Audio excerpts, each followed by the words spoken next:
In 1943, the USS Eldridge was made invisible and teleported from Philadelphia to Virginia. And this event was known as the Philadelphia Experiment. When the Eldridge reappeared, some crew materialized in walls and bulkheads, and they died in agony. But 2 sailors didn't reappear at all. The 2 men, who happened to be brothers, were presumed dead or lost. They weren't dead. They traveled 40 years into the future, into a secret military base on the east end of Long Island. They became unwitting participants of the Montauk Project.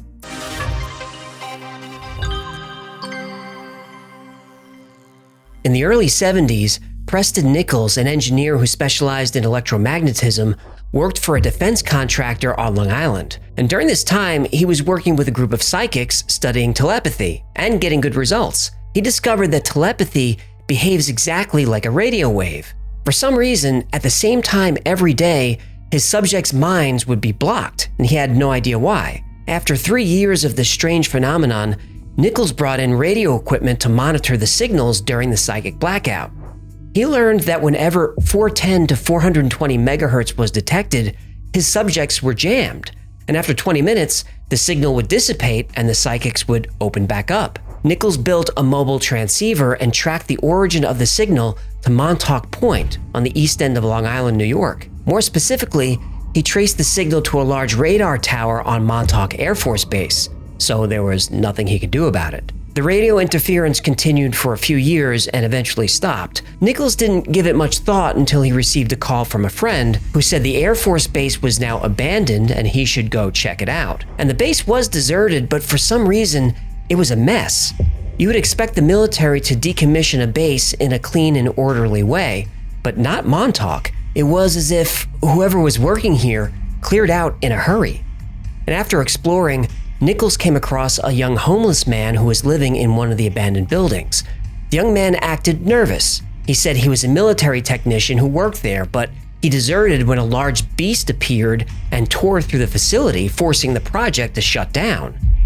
Nichols asked the man what he meant by a beast and a project. The young man seemed confused. He said, "You don't remember? You're Preston Nichols. You ran the Montauk Project."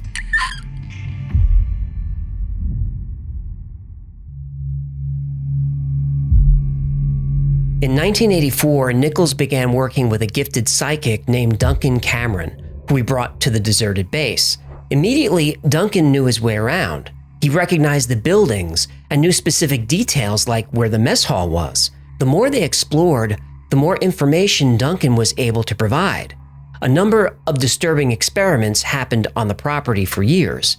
Duncan started to realize he was part of them. When they entered the large transmitter building, Duncan went into a trance. And while in this trance, Duncan said he was programmed to find Nichols, befriend him, and then kill him. And once that objective was achieved, Duncan was programmed to destroy Nichols' lab and all his research. And because Duncan was now aware of his programming, he was able to resist it. And back at his lab, Nichols used a deprogramming technique to give Duncan back full control of his consciousness. After working with Duncan for a while, Preston Nichols started to realize he had been involved with the Montauk Project also. He just didn't know how or why. Over time, more of Duncan Cameron's memories surfaced. Duncan realized he had served aboard the USS Eldridge with his brother Edward. They were the 2 sailors who were lost during the Philadelphia Experiment. Wait, hold on. That experiment took place in the 40s. That's right. Duncan Cameron and his brother Edward had been transported from 1943 to 1983, 40 years into the future.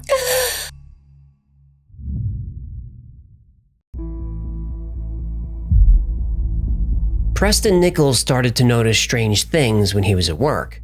People he didn't know seemed to recognize him. He was copied on mail and included in meetings that didn't apply to his position in the company. One day, Nichols was sitting at his desk when he felt an ache in his hand. He looked down at the back of his hand, and he had a Band-Aid covering a fresh wound, a wound he didn't have 15 minutes earlier. And this happened more than a few times. On one occasion, Nichols even confronted the company nurse and asked her if he'd been there for a Band-Aid. She said he hadn't and had no idea what he was talking about. As time went on, Preston Nichols began to realize that he was living 2 separate lives. One day he had what he calls an intuitive urge to visit the basement. This was a high-security area. Only maybe 10 people in the company had the clearance to be there, and he wasn't one of them. He reluctantly took the elevator down. He gathered himself to try to appear natural and walked right up to the security guard. And even though he had never been in this area and had no idea what happened here, the guard gave him a badge with his name on it and waved him through. Whether by muscle memory or just by using his gut, Nichols seemed to know where he was going. He finally arrived at a plush office, much nicer than his own, and on the large desk was a nameplate, Preston B. Nichols, Assistant Project Director. Preston Nichols now had real physical evidence that he was living two lives, one as an engineer, the other as a senior member of a top-secret government program called the Montauk Project. By early 1990, all of Nichols' memories of the project had come back, and it was worse than he could have imagined.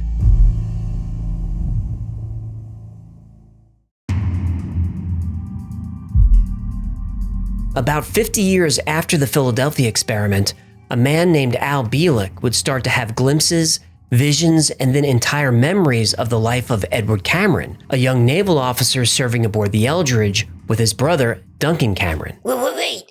Isn't Duncan Cameron a psychic working with the Preston guy? Yep. 40 years in the future? That's right. I love it. Please continue. Bielek wrote books, spoke at conferences, and gave many interviews describing his time on the USS Eldridge while living in the body of Edward Cameron. Aboard the Eldridge, when what was called a magnetic bottle was engaged, the ship began to slip through time. In a panic, Al Bielek, aka Edward Cameron, along with his brother Duncan, jumped ship. And when they landed, it was the year 2137. Edward woke up in a hospital and was being treated for radiation injuries. Duncan was nowhere to be seen.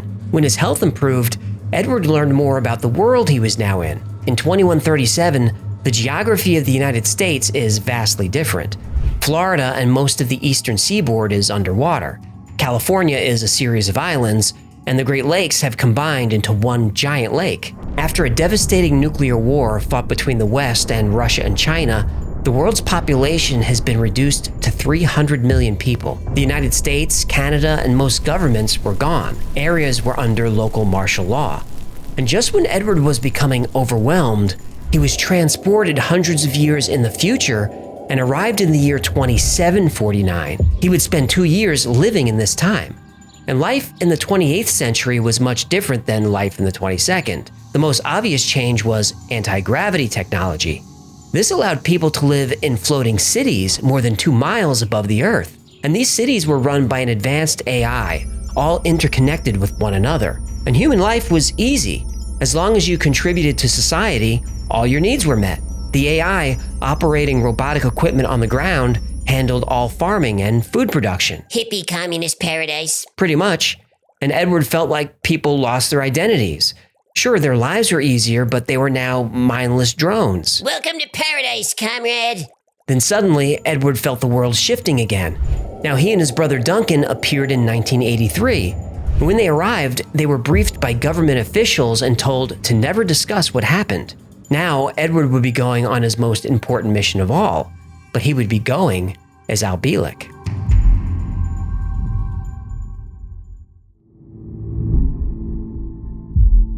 In 1990, Al Bielek's brother, Duncan Cameron, now had full recollection of the Philadelphia experiment and the Montauk Project, as did Preston Nichols, and their memories were terrifying. Back in 1967, their story of time travel and teleportation intrigued researchers at Brookhaven National Labs. Technicians at Brookhaven had made an interesting discovery.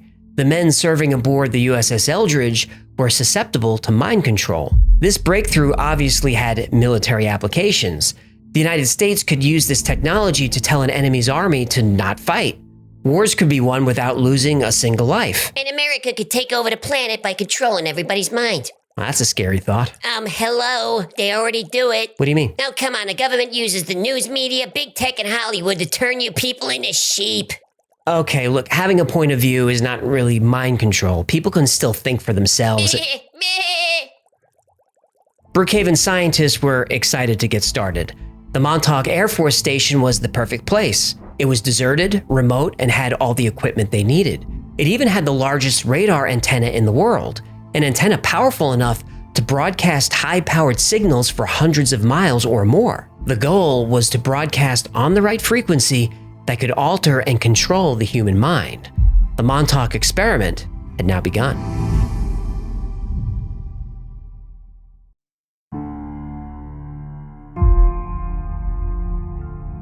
Duncan Cameron having superior psychic abilities was key to the project. He was able to withstand a tremendous amount of electromagnetic energy, and this was necessary to survive the Montauk chair. The Montauk chair was essentially a mind-reading device.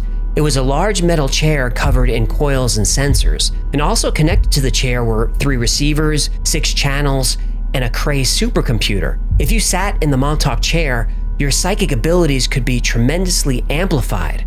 Whatever image was in your mind was displayed on the computer screen. The first tests were to see what would happen when Cameron was electrocuted with different amounts and frequencies of energy. They learned that different frequencies could elicit different emotions, and specific frequencies could make him sleep. That could be useful. Animals in the area were also affected by transmissions. There were reports of deer running out of the woods into town and throwing themselves against the glass windows of the stores on Main Street. Soon they were able to perform what researchers called the seeing eye. If Cameron had a lock of someone's hair or some personal object, he could see through that person's eyes, hear through their ears, and feel whatever that person's body felt. He could do this with anyone on the planet, very similar to what remote viewers can do. Using Duncan Cameron's psychic abilities and the technology at Montauk, scientists were finally able to control people's thoughts. Then they learned how to load information, commands, and entire programs onto an individual's mind.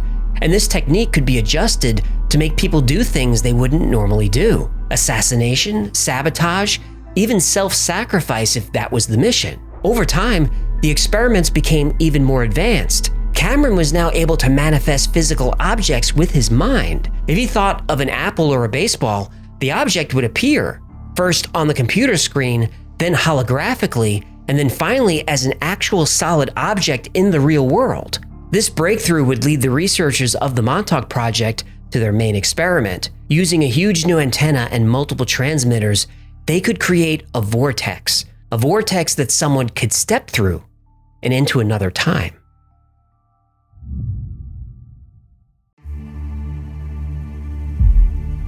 Dr. John van Neumann was one of the great mathematicians of his time. He also made contributions to physics, computer science, economics, quantum mechanics, and lots more. Naturally, the United States put him to work on the Manhattan Project, as well as many other top-secret government programs. Dr. van Neumann died young of cancer in 1958, but that turned out to be a lie.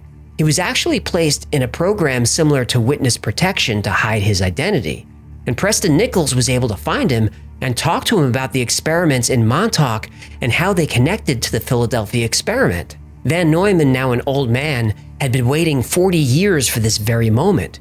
He said when the USS Eldridge reappeared after the experiment, it was fatal to most of the crew. Van Neumann knew how to fix this.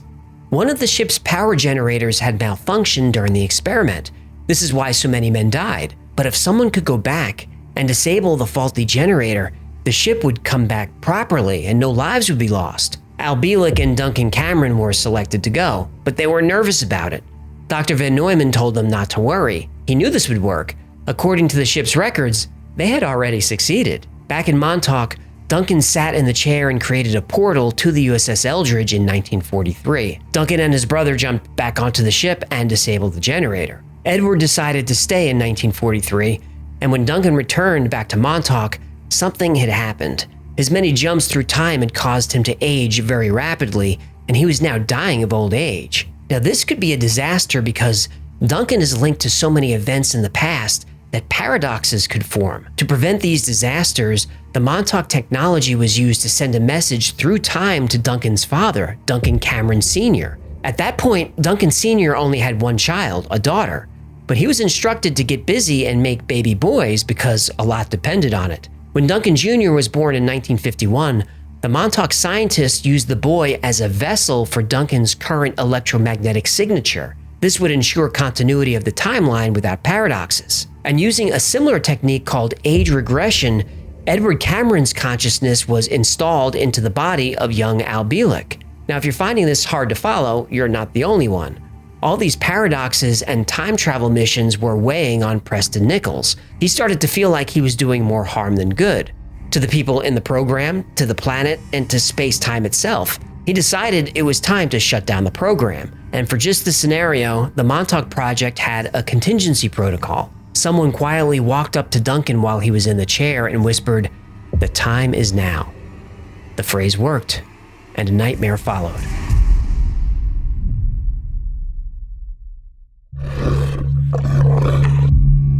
Upon hearing the words, "The time is now," Duncan Cameron unleashed a monster from his subconscious.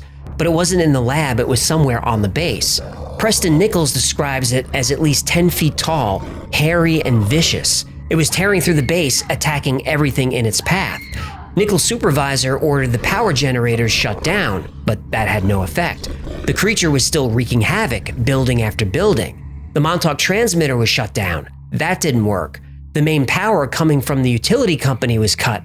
That didn't work. Power was still on, being generated from somewhere. And worst of all, the creature was still on the loose. Nichols grabbed an acetylene torch and went to the building that housed the transmitter control unit. He yanked out every wire he could reach. The building lights went out, but the transmitter continued to work, and he could hear distant screams coming from somewhere on the base. Nichols then took the torch to the transmitter itself. He cut wires, conduits, even large chunks of equipment. He destroyed everything he could. He says the burn marks can still be seen to this day. Finally, the portal Duncan Cameron created closed and the creature vanished. And for Preston Nichols, this would be the end of the Montauk Project. But for many of the victims, this was only the beginning. Since the late 1940s and early 50s, the government has had the capacity to what I call bend time. The Montauk Project ran from the early 70s until 1983, and the story does sound far-fetched. But there are many people who say Preston Nichols is telling the truth. While the Montauk Project was operating, it needed a constant supply of people for its experiments. Unfortunately, most of these were children, usually boys between 10 and 15 years old. These children became known as the Montauk Boys. Montauk Boys were usually runaways, were taken from troubled homes, like families suffering alcoholism, drug addiction, or abuse. One of the Montauk Boys is named Stuart Swerdlow, and as a boy, Swerdlow recalls having dreams of waking up in a dark room strapped to a hospital bed surrounded by strangers. And the room was dark and damp, and the walls were made of rock. And Preston Nichols did say that the experiments took place deep underneath the Montauk Air Force Base. One disturbing goal of the Montauk Project was to create an army of children whose minds could be programmed and controlled. Then they could be activated at any time. They would carry out any mission, no matter how horrible, and not remember any of it. Montauk Boys have been linked to events like Columbine and the Oklahoma City bombing. In order to prepare the children for programming, their minds had to be broken down. This included starvation and torture. They received electric shocks. They were submerged in cold water to the point of almost drowning. And this was done day after day until the child's mind was ready to accept new programming. And many other men have come forward claiming to be one of the Montauk Boys. One said he was forced to take LSD in what became known as the acid house. Another said his body was used as a sort of generator to feed psychics sitting in the Montauk chair, usually Duncan Cameron. As you would expect, many children did not survive this phase of the experiment, and they're said to be buried somewhere deep under the base, still presumed missing after 40 years. They wanted a large number of programmed boys to be used for mind control operations. The experiments at Montauk affected everything in the area. Television and radio signals were disrupted. Animals behaved strangely. In 2008, this animal washed up on the beach at Montauk. It's been called the Montauk Monster. What is this? Now, I should also point out that directly across the Long Island Sound is Plum Island, the location of the Animal Disease Center. Rumors say this island has been used for animal experiments, biological weapons, and even testing human-animal hybrids. Could this animal have come from Plum Island? What's interesting is the CDC, Center for Disease Control, is part of America's Health and Human Services Department. Plum Island, allegedly a scientific research facility, is part of Homeland Security. Maybe we need to do an episode on this. Back to Montauk. Christopher Garetano was 8 years old in 1983 and playing on Montauk Beach. He found strange metal objects in the sand. He dug them out and was walking back to his family to ask what they were. Then out of nowhere, someone in a military uniform appeared and chased them off the beach. This started a lifelong obsession for Garetano, and he would visit the base many times. And during these visits, he would find problems with the government's official story. The Montauk Air Force Base is not supposed to have underground levels. Garetano notes that there are manhole covers all over the property. Now, sure, those could be used for drainage, but on one trip, Garetano brought a geophysicist along, and using imaging equipment, they proved that a large concrete building was buried 20 feet down. And many people have explored the buildings over the years, and a few have video that shows evidence of an underground complex that was buried and filled by concrete. During one visit, urban explorer Brian Minnick found receipts from the late 1980s that showed over $80,000 per week was spent on food. That's a lot of food for a base that was supposedly shut down in 1981. Preston Nichols, Stuart Swerdlow, Al Bielek, Chris Garetano, Brian Minnick, the names go on and on. There are dozens of people, maybe more, all claiming to be part of the same experiment. The US government denies all of it. Who do you believe? I'm saddened today to think of those who did not survive and whose families will forever live with the knowledge that their death and suffering was preventable. I was a subject in radiation as well as mind control and drug experiments performed by a man I knew as Dr. Green. What the United States government did was shameful. Dr. Green was using me mostly as a mind control subject from 1966 to 1973. What was done cannot be undone. His objective was to gain control of my mind and train me to be a spy assassin. I am sorry. The next year, I was sent to a lodge in Maryland called Deep Creek Cabins to learn how to sexually please men. I was taught how to coerce them into talking about themselves. Only you have the power to forgive.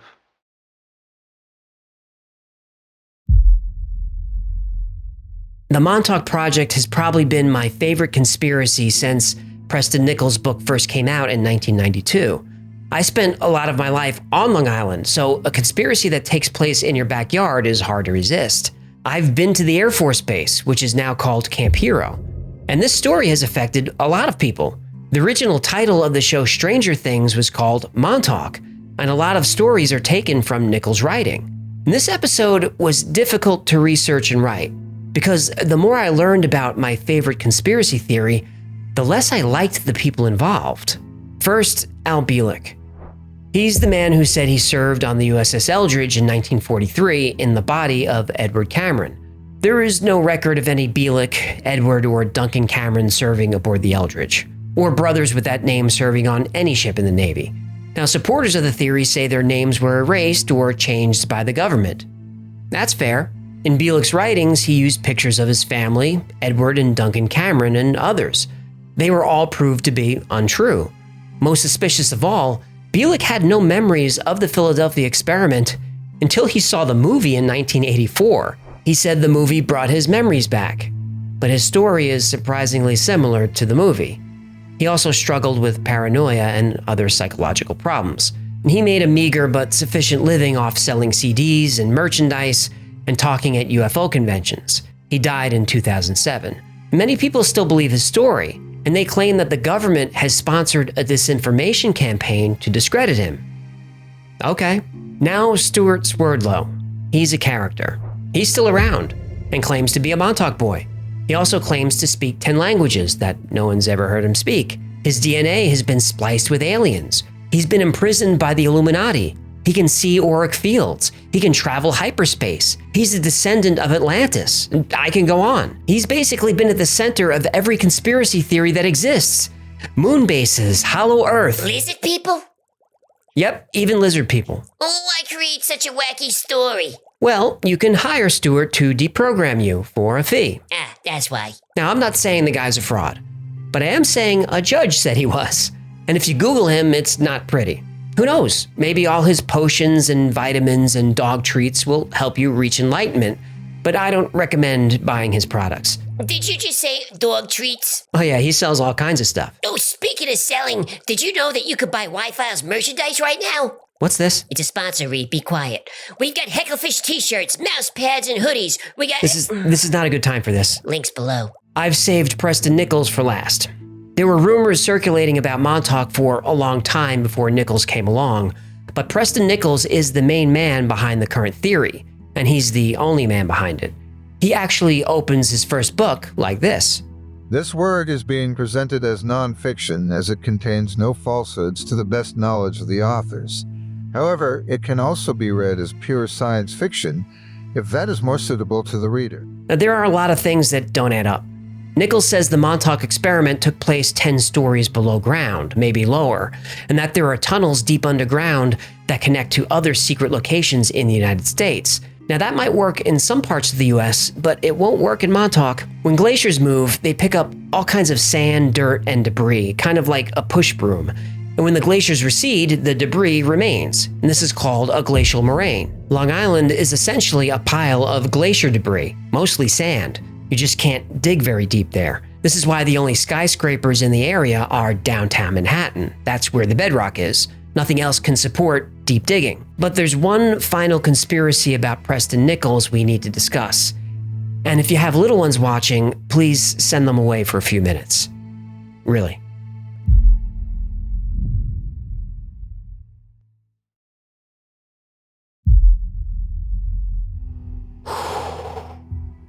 Okay. You might remember Preston Nichols used a deprogramming technique on Duncan Cameron. Well, Nichols describes this technique in his books, though it rarely makes it into the fun YouTube videos about the Montauk Project. To be deprogrammed, Preston Nichols has to touch you while you're in an aroused state. Now, I won't give the specifics here, but I think you understand what I mean. And Nichols deprogrammed a lot of young men, all the time. Preston Nichols had built a replica of the Montauk chair and research room. And eyewitnesses said Nichols would go into the room with a man, usually in his early 20s. There'd be some noise. About 20 or 30 minutes later, the young man would come out disheveled, often with an uneasy look on his face, and Nichols would be covered in sweat. At one point, Nichols was deprogramming as many as 25 Montauk boys, a few times a week, who he unfortunately called disciples, and they all shared a house not far from Nichols. And nobody knows exactly how many men or deprogramming sessions were involved, but it was a lot. Now, in the books about the Montauk Project, Preston Nichols is a man caught up in a conspiracy greater than he could imagine. He lives a double life. He meets famous scientists. He makes breakthroughs in technology that exist only in science fiction. In these stories, he's a hero. But the truth is, Preston Nichols is a villain. Because of the proliferation of the Montauk Project theory, dozens of men, most of whom had a mental illness, addiction issues, suffered child abuse, or all of the above, believed they were part of this conspiracy. This delusion gave their lives meaning, and it gave them someone to blame that wasn't themselves or their families. And being a Montauk boy gave them a place to belong, a new family of people who understood the pain of what they were going through. And here was Preston Nichols to the rescue, able to deprogram them of all the negative experiences they suffered from the experiment. Preston Nichols took advantage of these young men for years, while other liars and frauds helped him weave a rich, complex narrative, a narrative that still continues. And this conspiracy is believable because the government has done most of the awful things Nichols claims, drugging people against their will, kidnapping, torture. They've done all of this and worse. The government also spent a lot of resources exploring psychic phenomena. The Montauk Project is a conspiracy grounded in a whole lot of facts. But when Preston Nichols, Al Bielek, and Stuart Swerdlow added their own details, like time travel, aliens, and conjuring monsters out of thin air, they built a house of cards. None of their stories can exist without the other. If we're able to debunk just one small detail of any one of their stories, the house of cards made of fraud and abuse collapses, and then all that's left are the victims.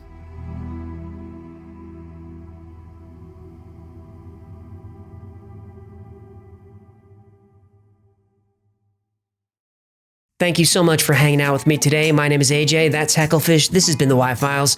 If you had fun or learned anything, do me a favor and like, subscribe, comment, and share. That stuff really helps the channel. And special thanks to our patrons who make this channel possible. And if you'd like to support the Y-Files, please consider joining our Patreon or buying some Y-Files merchandise. Links are below. That's gonna do it. Until next time, be safe, be kind, and know that you are appreciated.